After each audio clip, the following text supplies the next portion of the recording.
Hi, everybody, and welcome to the webinar put on by the Global Partnership for Poverty and Entrepreneurship.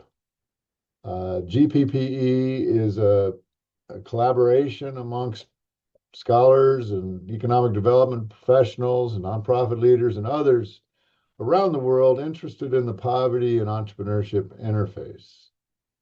Membership is free, and if anybody out there would like to join the Global Partnership for Poverty and Entrepreneurship, just contact me and happy to have you join the group. We do 3 webinars a year on pressing big issues at the poverty and entrepreneurship interface. Today, we have a very special session planned for you where we'll look at the challenges when one comes from poverty circumstances in transitioning from whatever one was doing before to entrepreneurship, to being a business owner. The way it'll work today is I'll provide some introductory sort of table setting to set up the conversation we're going to have. And then I'll introduce our distinguished panel. I'm going to throw a number of questions at them. And then after about 30 minutes, we will start to take questions from those in attendance. So if you have a question or a comment, something you'd like to share, please just put it into the chat. What I want to start though by laying some foundation for what we're going to talk about today. And so let me share these slides.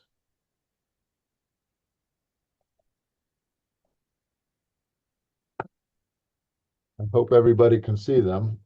But transitions are an interesting issue and an issue that haven't gotten a lot of attention in the entrepreneurship literature and the entrepreneurship research. But if you think about the challenges in the life transitions that all of us face, and so think about a person who spent their life teaching second grade, who suddenly becomes a principal of a school, and that the transition she or he must make um, to a whole an entirely different set of roles and responsibilities and uh,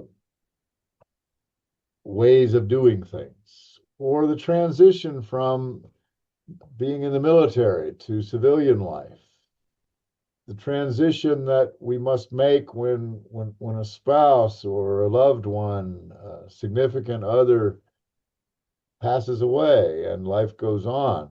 The transition a young person makes from school to college, or the transition to retirement from a life of working. It begs the question, how are these transitions dealt with? How are they embraced? To what extent are they resisted? The manner in which people choose to navigate a given transition, the extent to which they actually transition. And so, what is a successful transition? In the case of people who come from poverty and disadvantaged circumstances, as they transition to entrepreneurship, what are they transitioning from? Well, the key to understanding the challenges of poverty begins by recognizing the multidimensional nature of the poverty experience, the sustained poverty experience, where it's not just a lack of income, it's housing issues, it's food and diet issues, it's chronic health challenges, it's a shorter life expectancy, it's typically substandard schools and early dropout rates from those schools. It's the constant experience of higher levels of crime and gang activity. It's lack of jobs or underemployment, higher rates of teen pregnancy and single parenthood, constant fatigue and stress, lack of role models in entrepreneurship, limited social networks, social exclusion where doors are closed and access is constrained. It's lack of dependable transport. And so it's a complex web or mosaic of factors that color how a person sees the world, the assumptions they make, the values they have. In our own work, we've attempted to translate the multidimensional nature of poverty into a set of implications when one's trying to start a business, which we label the liabilities of poorness.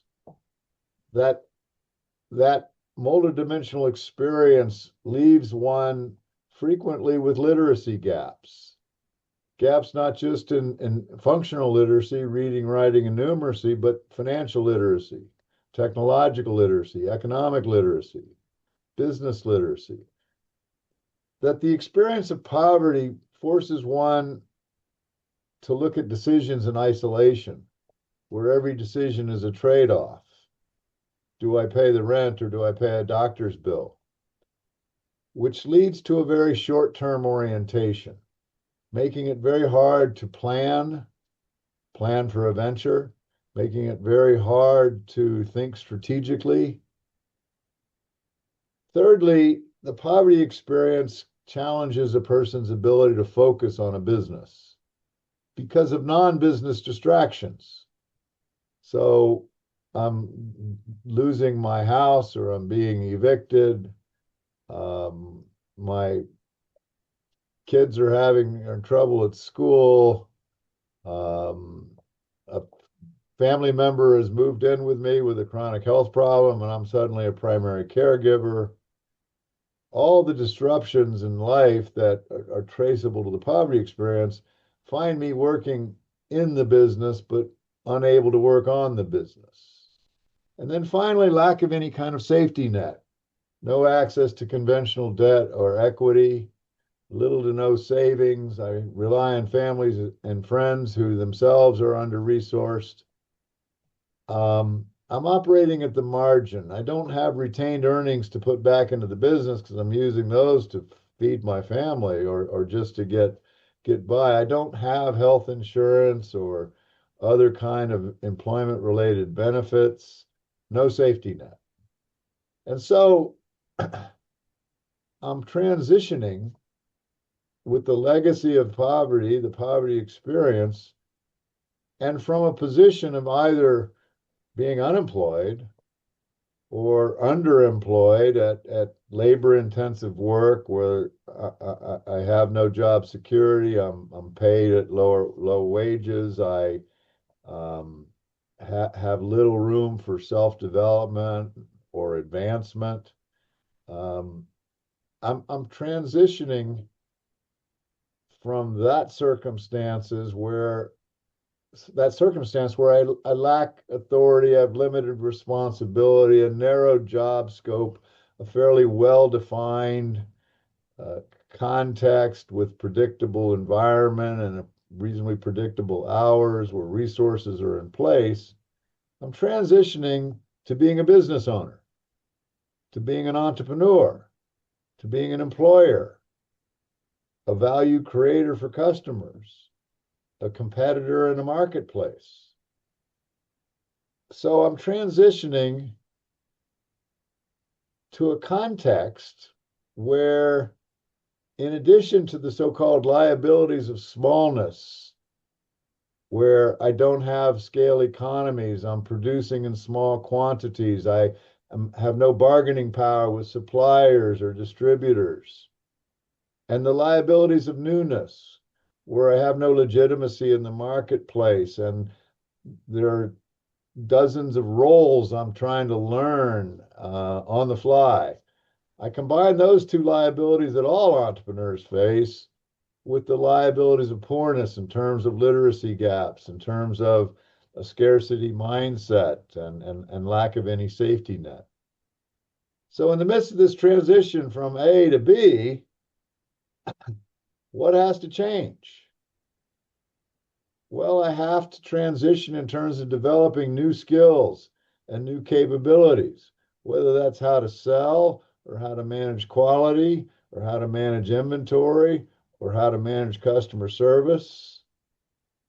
Changes in beliefs about things like money, savings, reinvestment, beliefs about marketing, beliefs about employees, beliefs about the importance of the numbers, time commitments and personal commitments required, quality control. Values are having to change. Attitudes are having to transition. My own expectations, the behaviors I'm having to learn and change, my goals. And all of this can lead to an identity transformation. That kind of transition, one might expect resistance.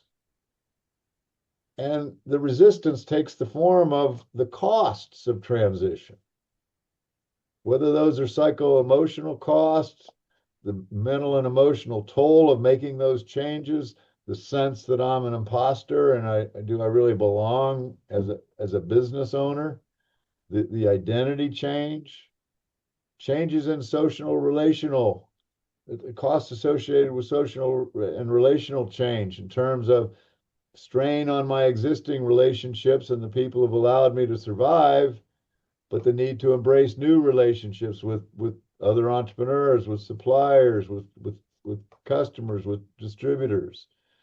Guilt attached to those kinds of changing relationships. Economic costs, cultural costs, physiological costs in terms of the stress, the lack of sleep, the poor diet, opportunity costs in terms of what I'm giving up in my family, in terms of whatever kind of career I might have had to be an entrepreneur. So it's with that foundation in mind that I'm so pleased and honored to introduce our panel today. And with us, although I'm not seeing everybody, with us are Luqman Rani, Professor Luqman Rami, Assistant Professor of Entrepreneurship at the University of Brunei and Darussalam, Professor Saskia de Klerk, Associate Professor of International Business at the University of the Sunshine Coast in Australia. Rita Skippers, who is an Associate Professor of Entrepreneurship and Innovation, also at the University of the Sunshine Coast in Australia. Michael Goldsby, who's the David and Leslie Lawson Chair of Entrepreneurial Studies at the University of Tulsa. And Yolanda Christoph, who is a postdoctoral research fellow at the University of Notre Dame. And again, I'm Mike Morris, a professor of entrepreneurship and social innovation at Notre Dame. And so with that in mind, a warm welcome to our panel. And let's kick it off. And so I'm gonna start with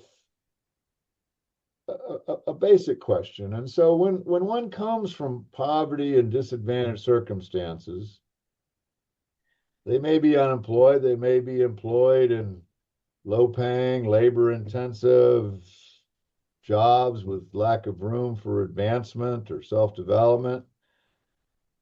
So the transition to being a business owner and maybe at some point to being an employer, to being an entrepreneur, can require a lot of change.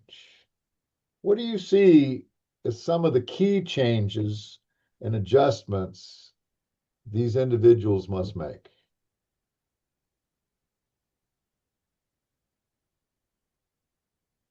Not everybody at one time. I might jump in if that's okay. Uh, I think mostly to go from employment to self-employment starts with the self. So that self-belief, having um, the the mindset of wanting to try something new and risking maybe the comfort and the security that you had before in a job. And what's also important is to think about the mindset of learning new things and not getting everything right. So to fail maybe before you succeed. So I would say, just to start off the conversation, there's so many things at play, but maybe to start with the self, and then to think about the things that you might not be good at, and then to work on your networks, and also reach out to get those skills elsewhere. Yeah, to Thank build you. on that, it goes back to the work that Mike himself did with Don Caraco, with the work on you're not only building a business, you're creating the entrepreneur. And I think you can get when you come from poverty, we talk about resilience and we talk about hustle, we talk about grit and perseverance, all these things that are very good entrepreneurial traits to have. But when you come from poverty, that's not enough. And so it can get you so far. And I think it's somewhere in that process, hopefully earlier in the process, that somebody knows what's coming ahead, that they actually are going to have to change. They're going to add other abilities and capacity. That maybe just hustling, getting to a certain point, as they're not aware that there's going to be a lot more ahead than just working in the business. They got to work on themselves. And so, just to build on what you said, I think building the self, and I think Mike and Don's work in that, especially that one book about the creation of the entrepreneur, I think is a really good place to start. Yolanda? Yeah, I think in addition to what the first two speakers said, when you are transitioning from poverty status to entrepreneurship, it is important to have what is called financial transition. When working for others, you earn salary which is fixed, and you work in an environment of certainty. But when you become an entrepreneur, you are working for yourself, you are taking risk, therefore, your income is not stable, the business environment is not also stable, not certain. So you need to bring this into perspective when you are transitioning. Then more importantly too, when you work for people, you are described as an employee, but when you transition, the behavior should change. Now you are now an employer, a value creator, and somebody who wants to pay bills. So this behavioral and financial transition are very, very important for anyone who is transitioning in a poverty status to being an entrepreneur. Just to jump in here, I think Lachlan, Michael, and Saskia bring up some really important points about the self, and getting the mind right. When we think about transition, like you said, Dr. Morris, it is in and of itself a significant period in one's life, especially like the idea of work, leaving a stable source of income, leaving the benefits. And when we think about the poor, the job is incredibly, important for them, right? Like it's providing a means for them to survive, right? Sometimes on the go. And so entrepreneurship is about delayed gratification. It's about testing things. It's about experimenting. You're not going to have the customers, like you said, the liability of newness and smallness immediately to generate that income. And so there's a tension there for the individuals from poverty because they need immediate income. There's this short-term orientation, like you pointed out, from the liability of poorness that doesn't quite match up with the delayed gratification associated with entrepreneurship. So that right there is a significant challenge when it comes to transitions. So if I'm transitioning from being a second grade teacher to being a principal, there's a job description. There's probably a former principal I can talk to. If I'm transitioning because of the death of somebody very close to me, there are counselors and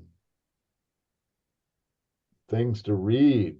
But if I'm transitioning from poverty, from employment or unemployment, and I'm in a poverty circumstance, to being an entrepreneur, how do I know what needs to be transitioned? How do I know what things about myself need to be changed?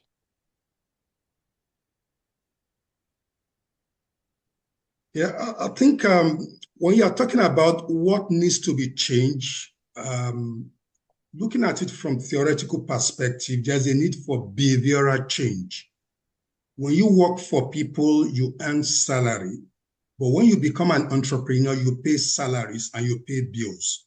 So your understanding of finances, raising money, dealing with the society, and the people you deal with, your network determines your net worth. So all these are very, very important. Then your identity matters as a value creator. You are no more, self-employed person or working for others. Now you are creating wealth for yourself and also for the society. So the type of network you create matters a lot. So mindset shift is very, very important in terms of behavioral, in terms of the network effect, and more importantly, the financial literacy and discipline.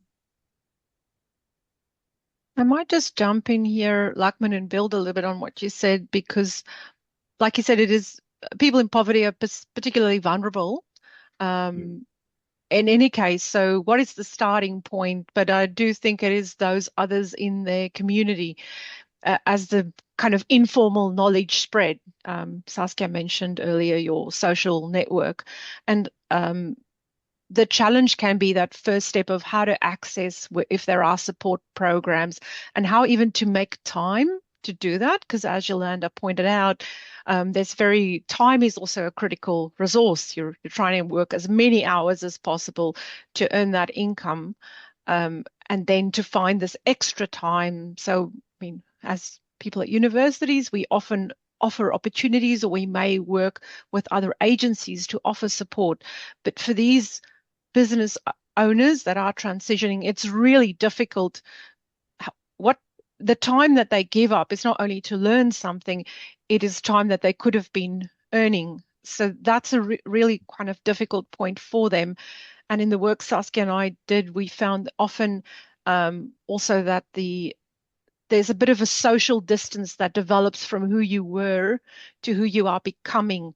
And that can also be extremely challenging, because if you're part of a community that's very close-knit, it almost pulls you back as you're trying to move forward. So there's a very strong tension there that can be very challenging. To build on that, I've noticed this in students who come from challenging backgrounds. Oftentimes the entrepreneur or the upwardly mobile person is working really hard out of challenging situations. They might be the most responsible person in their social network. And so they may be the person who's not only trying to build a business, and maybe they're going to school, but they're also the person who takes care of their niece or nephew. They're also a person who takes care of their grandmother. Everybody starts leaning on them because they're the go-getter responsible one. And I think there's sometimes this guilt. If I go on, I'm abandoning all these people that depend on me. Yeah. It's kind of this burden of success. Yeah. I might just add to that. I think also you mentioned identity and also the social structures around you that might either impede or support the venture, and also the idea of even breaking the mold. But I also think what's important is that apart from the pressures coming from different maybe parts of the entrepreneurial ecosystem, it's also the pressure, like you mentioned, guilt, immediate family, maybe being the first ever in your family trying something new, and not doing things like in certain cultures, it might be a tradition to do something in a specific industry, even if it's just subsistence, or just, bringing in a little bit of money. So it's almost like it's not just guilt for the time, but it's also almost that identity change could be so loaded. So it's almost like untangling yourself from that and then to move forward to become something different. And if you don't have someone, I guess, in that social structure that will champion or support you, it's really going to be hard to be successful. Saskia, just to pursue that, is it your sense that these entrepreneurs will in fact often feel like imposters? Yes, I've seen that in some of the research that I've been involved in, where women might start a business, and then there's the pressures of, yeah, maybe feeling as if they didn't have the schooling or they didn't have the experience previously, or in a village where there's the expectation to do a cultural attendance, or to participate in certain things, and then this is almost outside of the stream. It's really putting yourself out there. It's becoming something different than what society or that community would expect. So there's the self-doubt, there's a lack of self-confidence and experience that might make it difficult, but then also the pressures from around you. Absolutely. So, Luckman, you've emphasized as the most significant challenge being one related to financial management, to, I assume, financial discipline and the ability to resist the temptation to take whatever money comes into the business to support oneself and instead reinvest it in the business. What do some of the others on the panel see as the most significant transition?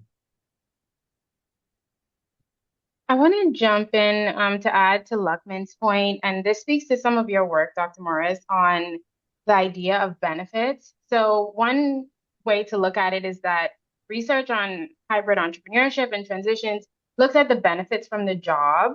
At the same time, those in poverty are also, receiving some benefits or means-tested benefits like governmental vouchers for housing and food and Medicaid.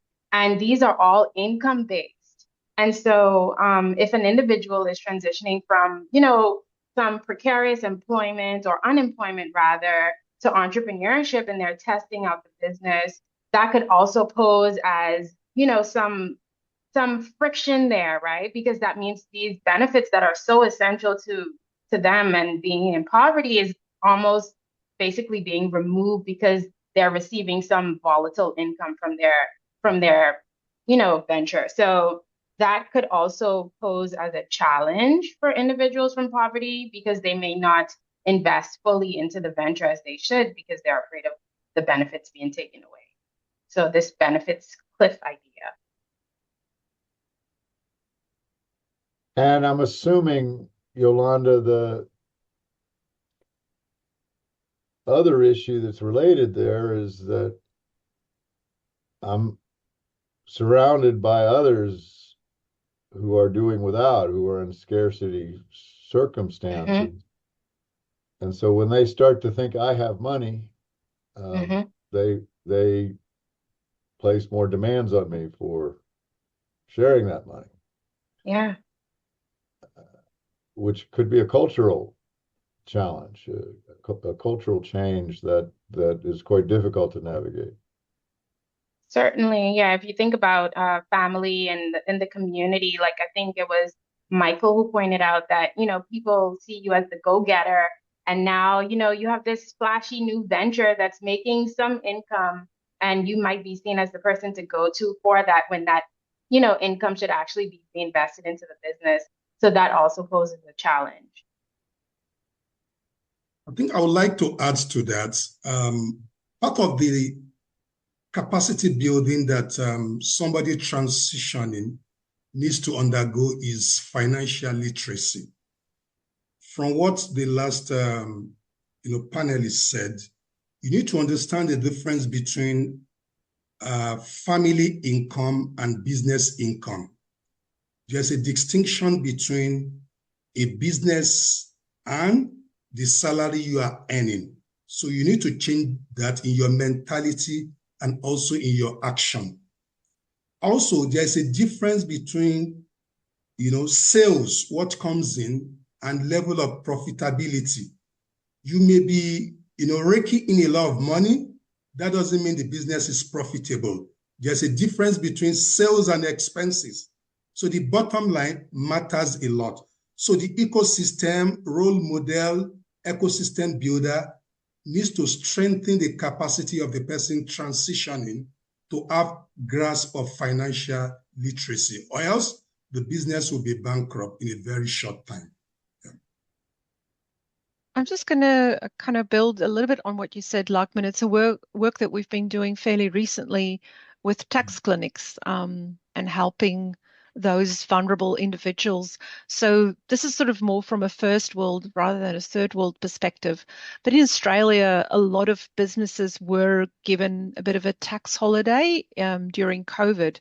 And afterwards, this debt really accrued. So the tax debt on your employee's salary, but also on your own. And for that was really quite critical. So it's not only financial literacy, but it's also the literacy to deal with all parts of government, employment law, tax, and so forth. That is an additional burden from just running the business. And there we've seen people simply through being overwhelmed and through perhaps some procrastination get in significant trouble and actually lose their businesses because of the tax liabilities that accumulate over time. So when we think about these transitions, and at the same time, the data tells us that in general, but particularly in low-income and disadvantaged communities across the globe, so in developing and developed contexts, women are actually starting businesses at a higher rate than men. Do you see unique transition challenges confronted by women entrepreneurs? Could you talk about those? I'll speak to that. So, in working with some entrepreneurs from low-income backgrounds, one of the challenges that there's a need to be a caregiver within the home. And sometimes that looks like children as well as, aging parents or aging aunts and uncles. And so that poses a challenge there when an individual is already trying to manage, their job situation and the venture. So an individual might be more likely to keep their job that provides more stable income and the benefits like health insurance in order to take care of the family and sacrifice that over the venture. So that's something we've seen. Another thing is that, most of the women, like you said, Dr. Morris, entering entrepreneurship, most of the people entering entrepreneurship are women, especially from poverty backgrounds. At the same time, research shows that they are single mothers and may have 3, 4, or 5 kids. And so this makes, a transition to entrepreneurship household level risk. So now I'm risking, I'm risking the income I typically would have received to feed my kids to now, transition and work on a venture. And that's seen as a risk there. So we might find that these individuals or the women in general engage in hybrid entrepreneurship over that particular transition because it allows them to keep the job and the benefits they're receiving. Yeah, building on what the last speaker said, I've worked with a number of women entrepreneurs at Adamawa in the northern part of Nigeria. Some of the challenges that I've observed, which are quite instructive, are overlapping roles. Most women in the global south are mothers, they are wives, and also they are entrepreneurs. So trying to balance these triple roles is usually very, very challenging. So that affects scalability and sustainability of the venture. That is one. Then the second one from practical lenses is working in a male-dominated sectors. There are some sectors in Africa, in Nigeria, in the global south that are dominated by men. So if women entrepreneurs attempt to enter that particular enclave, it is resisted. So this is from practical angle. Yeah. I just might add to that. Thanks for mentioning that. I think it's, like you said, to navigate all these institutional barriers, whether that's at a home front, a community level, or even, at a national or a regional level. What I've also seen, to add to the regional perspective, in MENA, the Middle Eastern and North Africa countries as well, with having to navigate this, women start to either pull together. So someone will watch all the kids, or make the food, and then the others can start their ventures, or finding different business models where they can actually work from home, maybe have one room in the house that they can, and that transition is then maybe easier than to venture out and actually have a formal premises or have a registered business.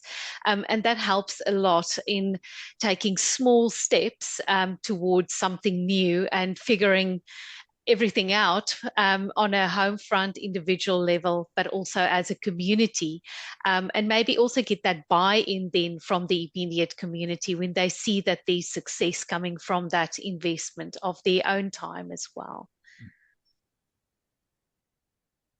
And if I'm a female entrepreneur and I have a spouse, and it looks like the business is generating more revenue than the spouse is earning, does that create additional problems? Yeah, in communities or society where culture is very, very deep and sensitive, some men are usually threatened because they feel that I'm the breadwinner. Now that this woman is raking in money, I'm going to lose my self-esteem. Then we are going to share the authority in the home. Although this is fading, but it's a reality in society where culture is very, very deep. And we have also, experienced a situation whereby women too, once they start having, income, the knowledge from entrepreneurship, capacity building, they become more informed, more aware, more knowledgeable.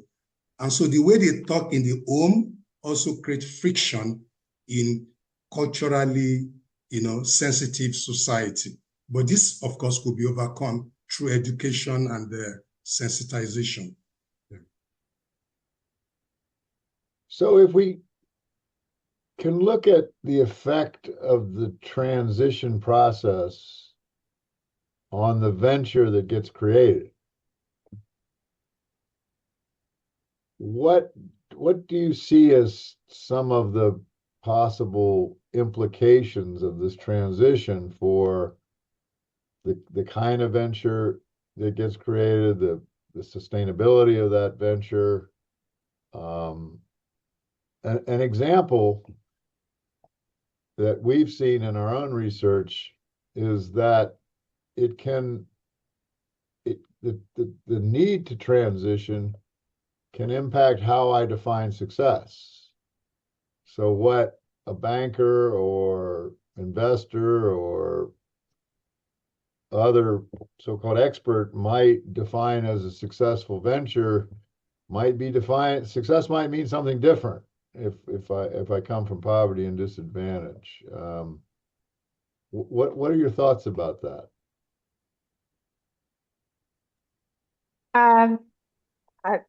I think, Dr. Morris, you're speaking about the work we've done together. So a bit of insight there. But I think when we think of success, or when the literature and research thinks of success as it relates to entrepreneurship or transitions, is that it can mean upward mobility, or achieving another status. But we found that it's more so like a short-term success, right? Like gaining that sense of stabilization, fixing some immediate need, resolving something in the meantime. So that's a part of success that we haven't really looked at as it relates to transitions for individuals from poverty. Whereas the literature and research typically tends to, look at the markers that you cited, like the bank loans, etc. It's a bit different. The individuals we're talking about look at short-term success. Yeah, if I may add, looking at the literature, when we define success, we look at it from the conventional perspective, profitability, return on investment, among others. But realistically, if you look at street trading entrepreneurship in different parts of the world, their own parameters for measuring success is different. If I'm able to put food on the table at the end of the day on a regular basis, that is a sign of success. Some of them have been operating in that particular manner for 20 years, and they have produced graduates, engineers, pilots in the north. That is a measurement of success. Then for women who are stereotyped, maybe in their former employment, and they left and they created, a small business, that is a success.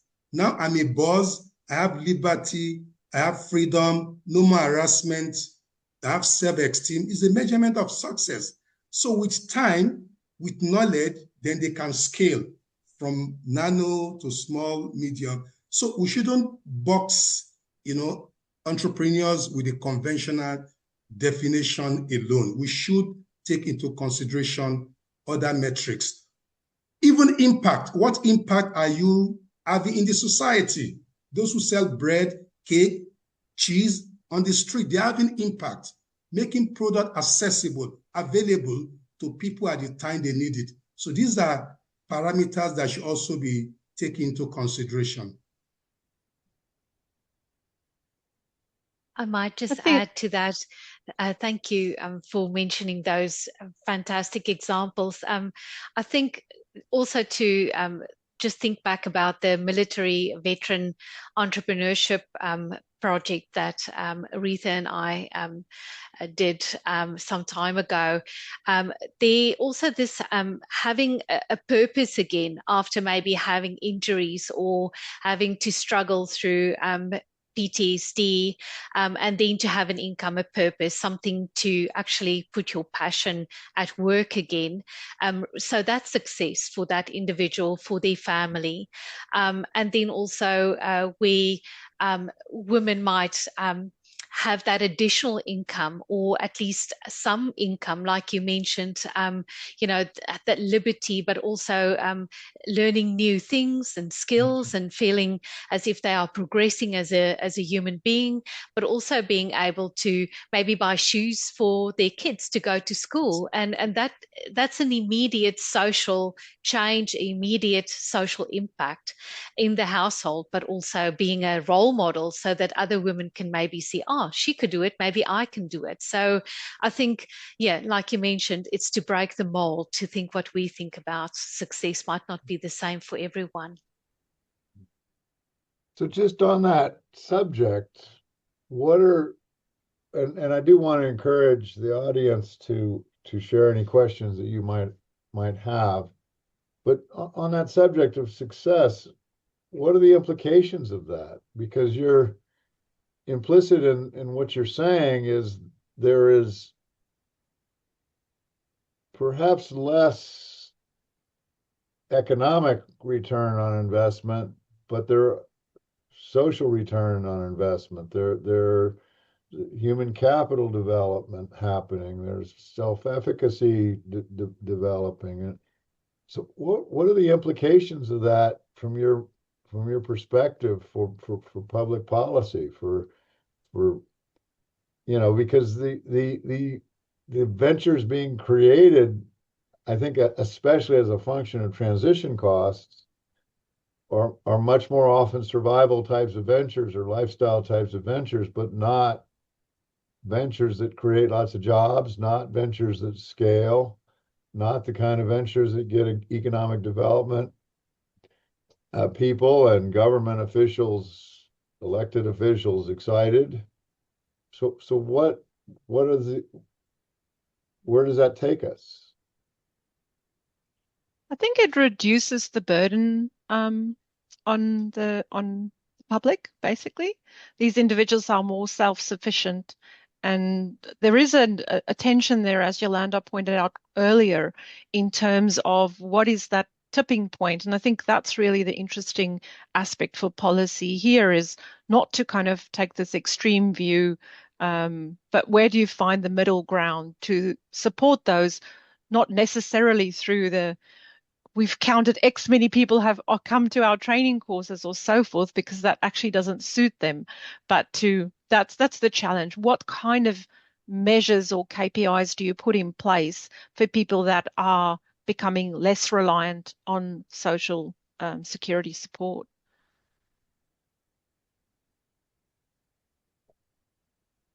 So if we think about how one navigates this transition, what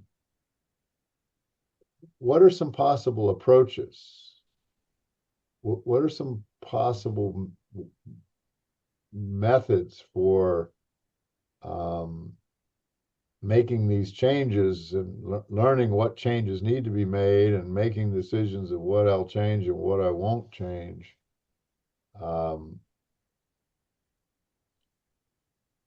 What sort of actions do you see people taking?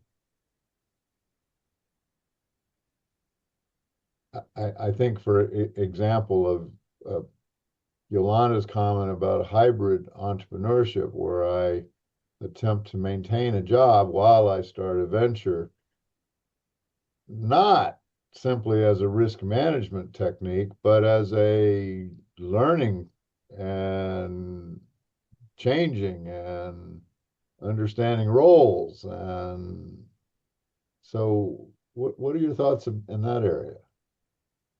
Like, I think a part of it is letting them know that there's psychological challenges that go with the business challenges. So, for example, I advise a lot of entrepreneurs who come from these type of backgrounds, and I'll warn them. They're successful. They're building businesses, and I'll say, okay, the next thing that's probably going to happen is going to be this.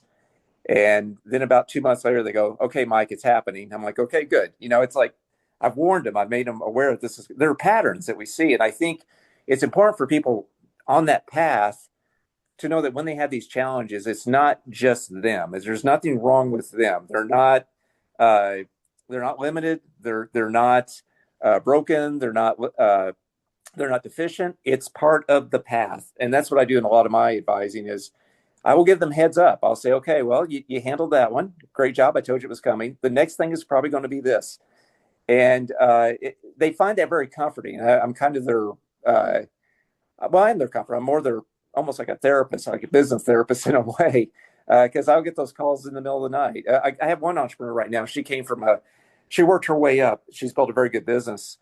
But when I get asked by the board of advisors what's limiting her business, and I'll say it's that her daughter right now has a drug problem, and every night she wonders if she's going to get a phone call that her daughter's dead. And that limits her cognitive resources. The things that she was so good at, now she can't put as much of that cognitive resource into the business. So I think just letting them know that they're not alone, that this is common. I think, for example, I'm fortunate that later in life I got to join a country club. And it's interesting when you're in a men's league playing 4 hours of golf, how much people in the men's league, the guys are talking about their businesses and what they need help on and this and that. They get a lot of that type of support. But I think people coming up on their own, they need not only education on what business is, but also an education on the psychological path that goes with it.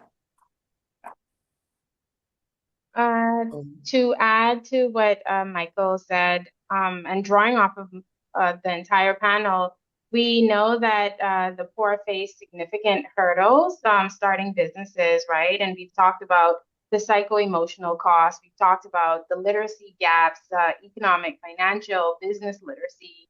And to your point, Dr. Morris, about hybrid entrepreneurship, it may not be, a means to successful transition to entrepreneurship fully. It might be indefinite because the learning that this transition might take them longer.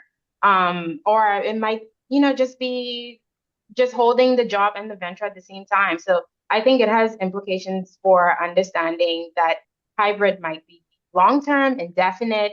It's not just a means to an end for full-time entrepreneurship. Yeah, I think in addition to what the two previous panelists said, based on my interaction with, startup owner, I always emphasize that transition is a long-term journey. Beyond what we read in case studies, narrative biographies, and some of the fantastic narrative, from the Silicon Valley, it is more complicated and complex than what we are reading. So they should be prepared for that particular journey, and there must be support from the ecosystem or the business clinic.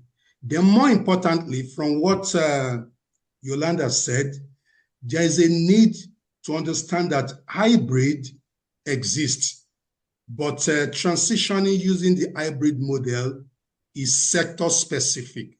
The way you transition in IT will be different from maybe the creative entrepreneurship or maybe the engineering.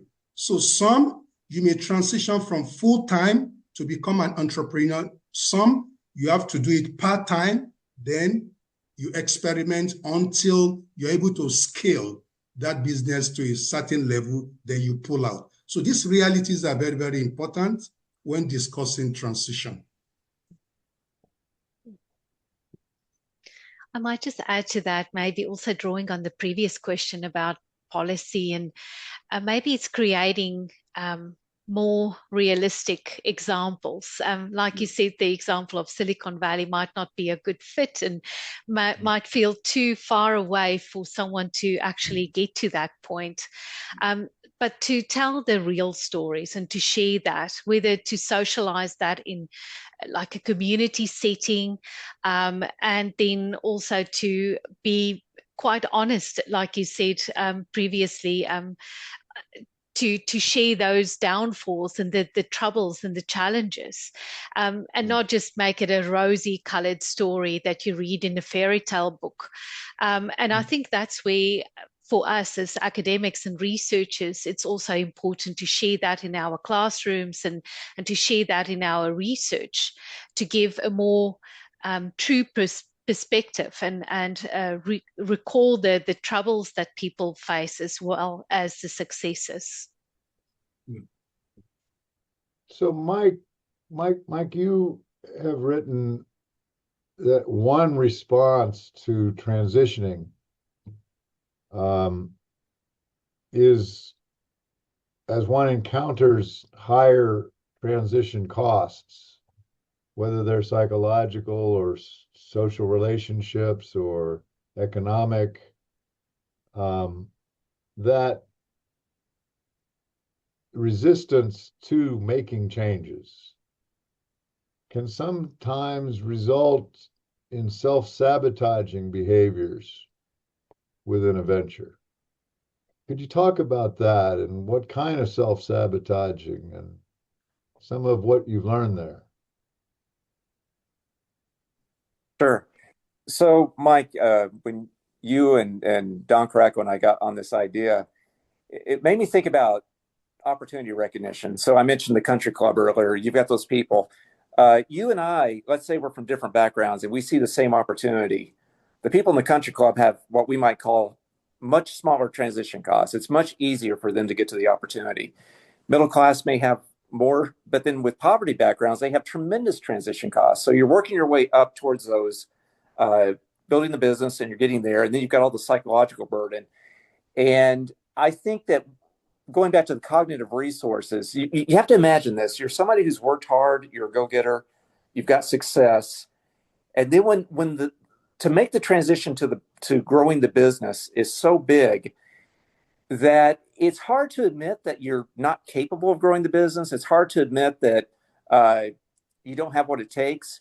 So I think what people do is it's a rational response. If the perceived risk, the perceived challenges are so big, they will subconsciously or maybe even a little bit consciously create conditions that keep the business back or hold them back. So they might avoid opportunities. They might procrastinate. They might sabotage relationships. They might create dramas, things that they can blame it on. It was that person, or it was this challenge over here. It wasn't me. It was this, because it's a cognitive dissonance going on where you have done the right things. You've been ambitious. You've dreamed. You've gotten somewhere.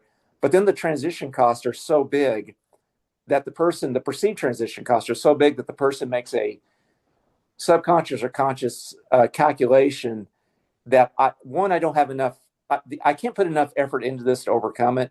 I'll probably lose what I have if I do take the chance because it's going to fail. And so they rationally hold themselves back to a certain degree. But oftentimes I think where that's the mechanism that comes through is self-sabotage, which also then has, unfortunately, side effects where the person's going maybe through life, I had that opportunity and doggone it, and it haunts them. So I think we have to get to, one, helping them decrease the perceived transition cost, also providing the resources and support and mentoring and other things that help them to overcome what probably are higher transition costs. In addition to the beautifully, articulated point from Michael, from my experience with, Adama Chamber of Commerce and the entrepreneurs in Brunei, self-sabotage normally manifests in so many ways. Some of the points I mentioned earlier on, when you lack financial literacy, there is that tendency to run your business the way you run your personal life before becoming an entrepreneur. There's a difference between personal income, your salary, and the business income. Then secondly, people employ the staff, their organization based on sentiment. You bring in relatives without interview. At the end of the day, the expenses you incur on salaries will be more than the profit you are raking in. So this is very, very important. This is self-sabotage. You have a business, but you are not running it professionally. So this is very, very important.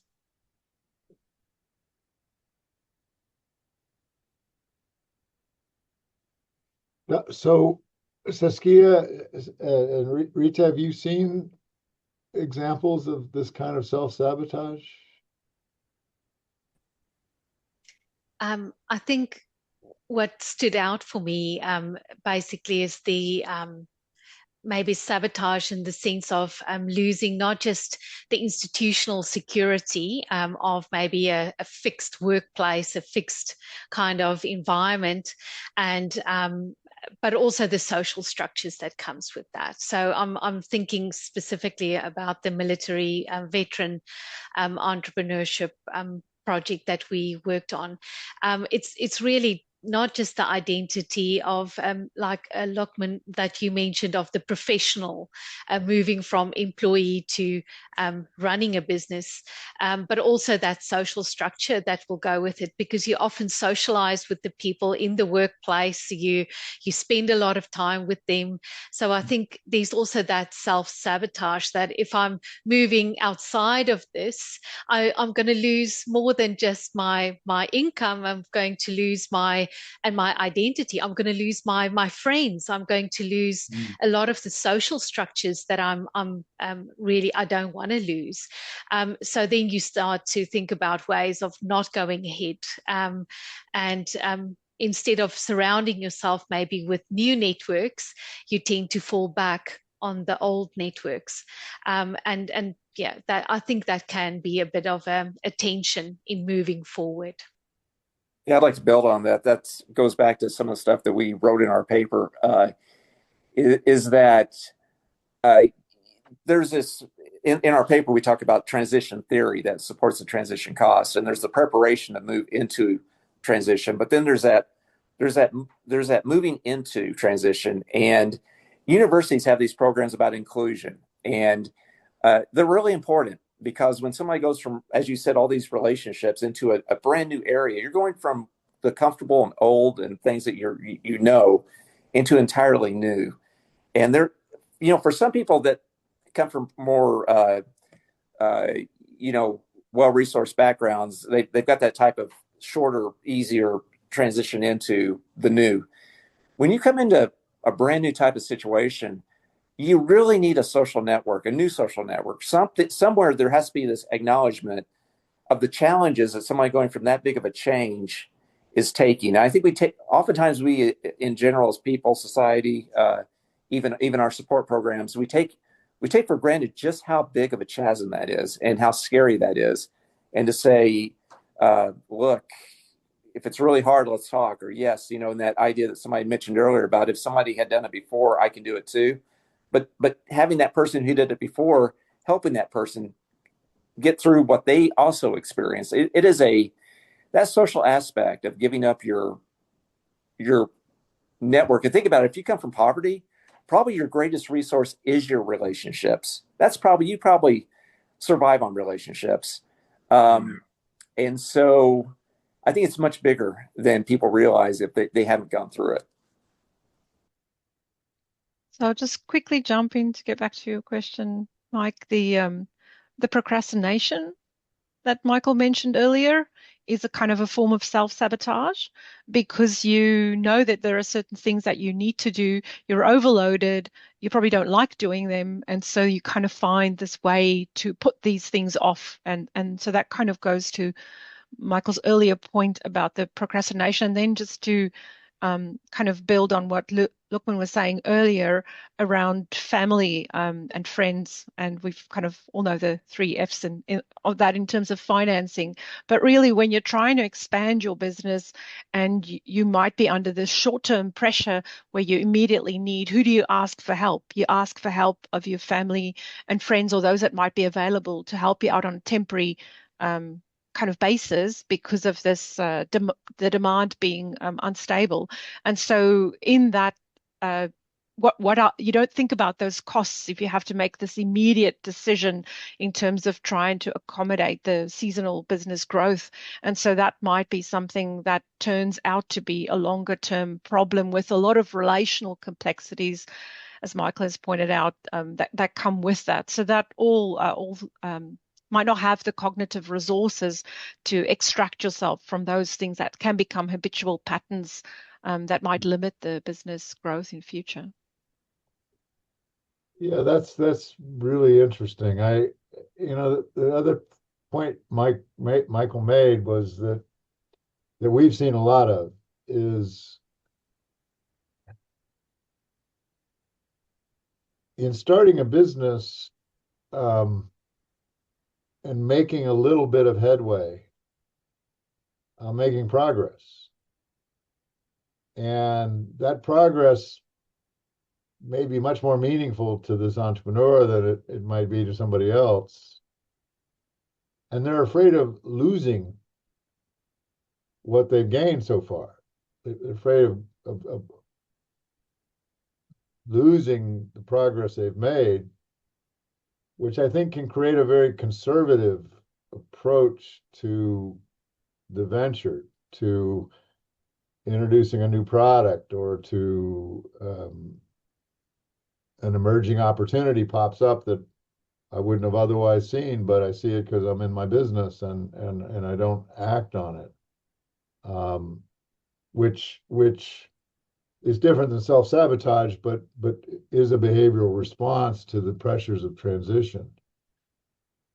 And again, we certainly welcome any questions from the audience. Just put them in the chat and we'll address them. When you think about community ecosystems and these entrepreneurial ecosystems that are ostensibly systems, and there's obviously a problem in many parts of the world where these ecosystems are not just underdeveloped, but they're oriented towards a particular kind of venture, one that grows. But if we look at the entrepreneurial ecosystem needs of people in poverty and disadvantage, ecosystems tend to focus on, let me train you about marketing. Let me train you about cash flow management. Let me connect you to a source of microcredit. But do they really understand the need to help with these transitions? They focus on business skills and the business, but we started off talking about the self and the changes within that have to be made. What are your views about ecosystems and the role they are playing or should be playing to better support these transitions? Yeah, maybe I'll have to come in.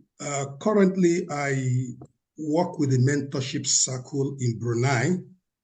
And in that particular mentorship system, what we use is peer-to-peer mentorship.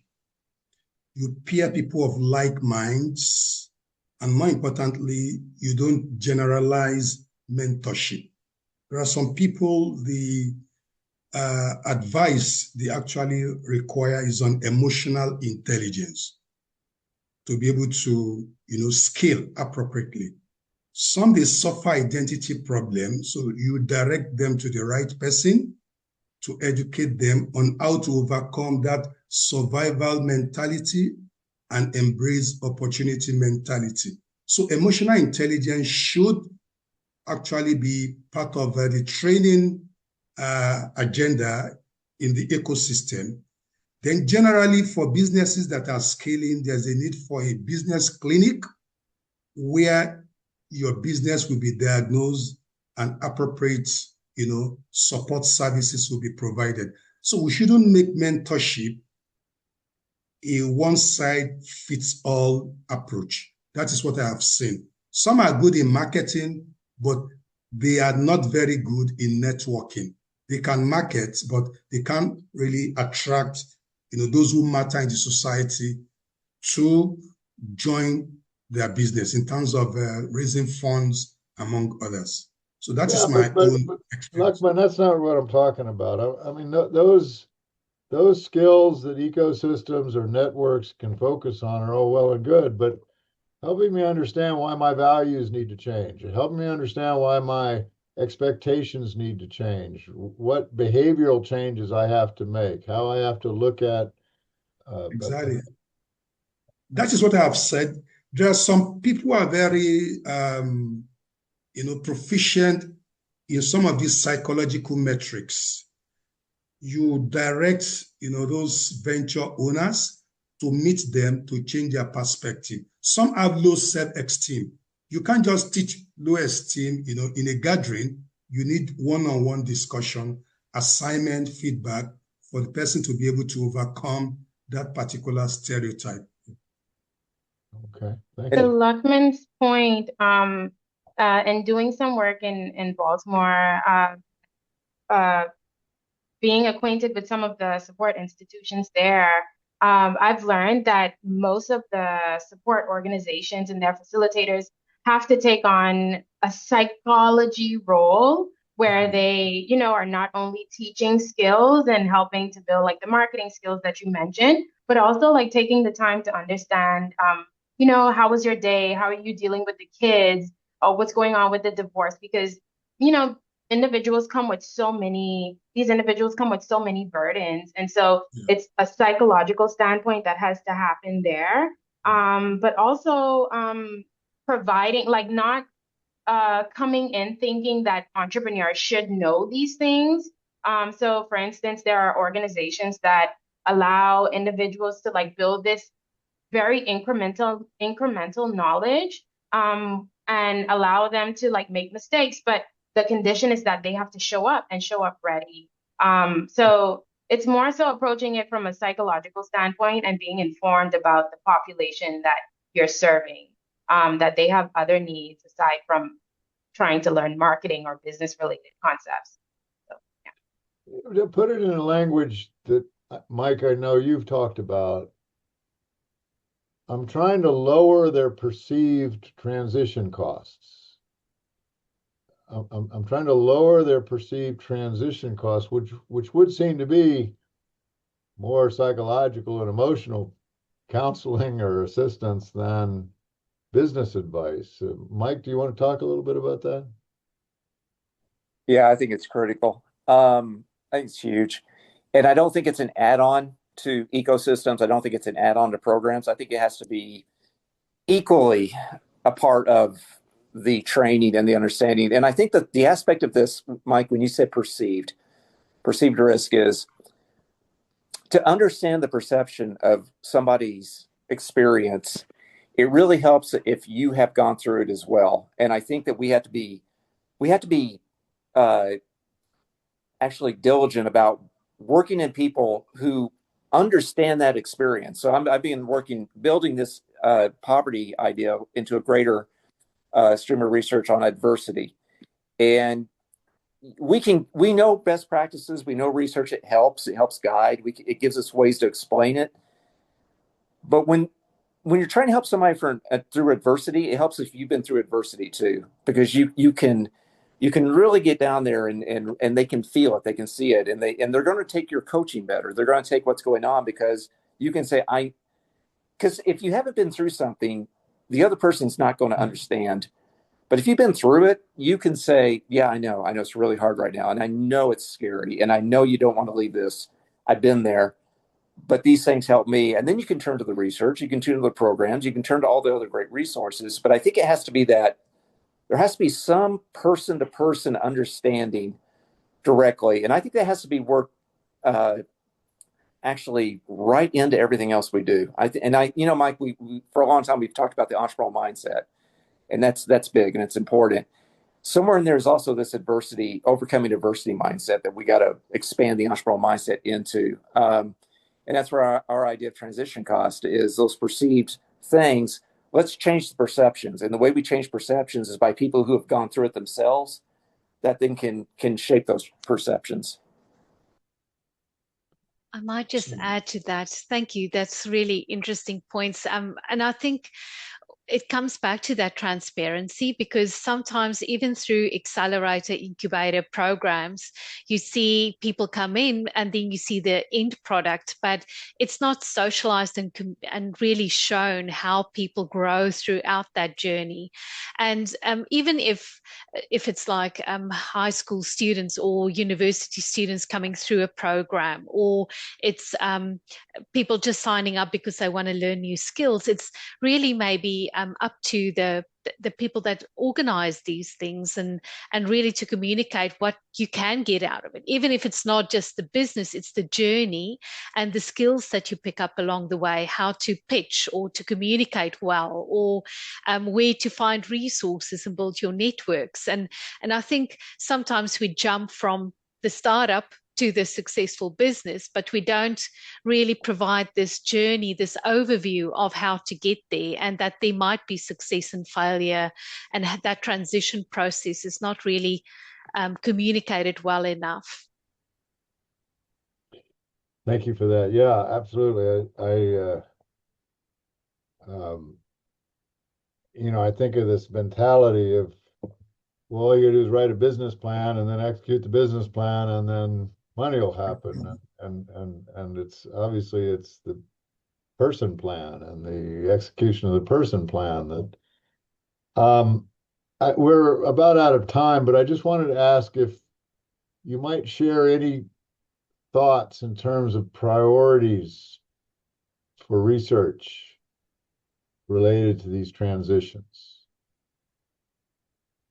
Yeah, from my end, I think the research agenda should be redefining mentorship beyond one side fits all.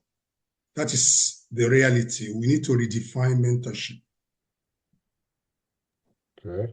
Mike, I would hope that we have hundreds of listeners out there right now. Appreciate them being on the webinar and a chance for us to share our ideas. Mike, we introduced that idea of transition costs, but we have not made it empirical yet. We've got the theory out there. We've got the story around it. We're trying to get it out there, but I'd like to see people start digging into more. What are these transition costs in more depth? How can we measure those? How can we lower those? We can measure. We can lower transition costs. How can we maybe longitudinally see if we are addressing transition costs? And with that, not only bringing in the people who have gone through stuff, but maybe we as researchers can then bring some practices to go along with that. And so we've introduced it in that small business economics from this summer in 2025, or just past summer. I'm hoping that maybe people out there will take what we started and give it more empirical gravitas to it. Okay. Rita, research ideas? Yeah, so I think you raised some interesting points there, Mike, about the policy implications. Like, policy tends to gravitate towards the job creation and so forth, but I think there's a real gap in terms of how to support these, let's call it a non-sexy kind of entrepreneurship. Luqman called it Silicon Valley earlier, but there's sort of what Frederico Valter calls everyday entrepreneurship. So I think there's a lot more work for us to be done in a policy space. In the paper Saskia and I wrote, we talked about these transition pathways. So what are these pathways? We talked here about poverty entrepreneurs, but there's many more types of entrepreneurs, right? We see this burgeoning of sport entrepreneurs and how they move through. And then, of course, hybrid entrepreneurs, where I've got some PhD students working on this, which I'm very excited to see what their work will bring. And they have a mind, like Yolanda was saying before, that this is more of a balancing act that people are actually happy today to do with digital tools. So I think it's a very exciting research agenda ahead, and I've seen some really interesting questions that people have posed in the Q&A. So I hope we can keep talking.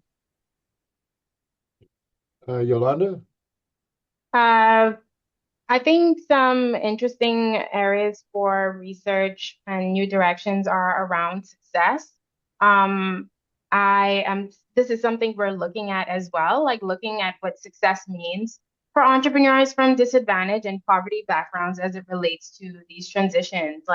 And we have to dig more into the poverty related literature to understand these types of success. It's not just the final, bright and shiny venture. It's not, becoming middle class after being poor. The success might look different, and so we need to understand what that looks like. And Saskia, you get the last word. Thank you. I think very, very interesting points made for a future agenda. What I personally would like to see a lot more of is basically unpacking entrepreneurialism as a skill, all the different things that you would expect in that toolkit to be a successful entrepreneur in the end. And that might be at an individual level, might be different for different people because of access and because of the type of venture or the context in which you operate. But I think that could be very interesting to also help, like Yolanda mentioned, success and what that looks like. But also then when you go into entrepreneurship, those skills and then maybe tailor-made programs and offerings from a policy point of view, like Retha mentioned, and then to have those examples and as pathways of, okay, so here's your toolkits and you can pluck out what you need or what you at different stages of your own development. I think that would be really a good contribution to be made to entrepreneurship in general. Sort of signposts along the way. Yeah.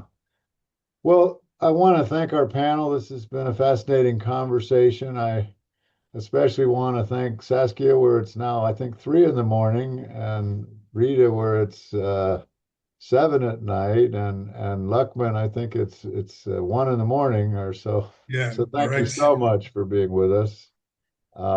And we look forward to continuing these conversations. Bye-bye, everybody. Bye, everyone.